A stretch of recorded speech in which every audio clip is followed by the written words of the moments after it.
অনেকেই বলবে এই মালটা এতদিন এতগুলো মেয়ের সঙ্গে ঘুরলো, কয়েকটাকে চুমু খেয়ে নিল মানে কাছে টেনে।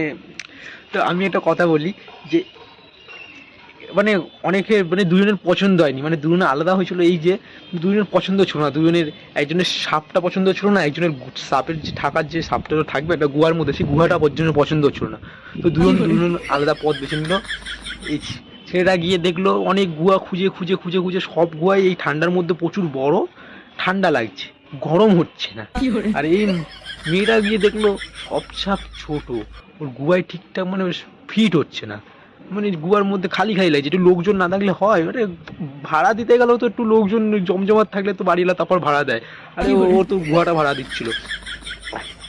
তো তারপরে কি দুজনের কাছে আসলো, দেখলো এই গুহাটাই ছোট আছে, জমজমাট আছে, ভাড়াও কম, রেন্টও কম, ঢুকে থাকতে পারবো, গরমও লাগবে গায়ে। ও মনে করলো হ্যাঁ জমজমাট মানুষ, ভাড়া দিয়ে দিল।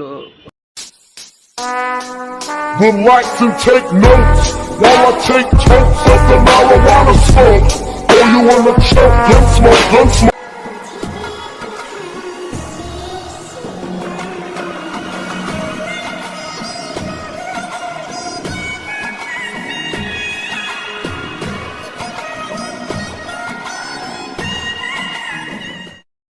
সেই সুইটির সঙ্গে একটা ছেলে ভিডিও করেছিল, অনেকে কমেন্টে লিখেছে নতুন বয়ফ্রেন্ড। ভাই তুই আবার কদিন পরে সে কান্নাকাটি করে বলিস সুইটি আমাকে ধোকা দিয়ে ছেড়ে দিচ্ছে, পাড়া তোর নুনু ছোট তাই তোকে ছেড়ে দিচ্ছে, লাউডা ফাট এখান থেকে। Would like to take notes while I take totes of the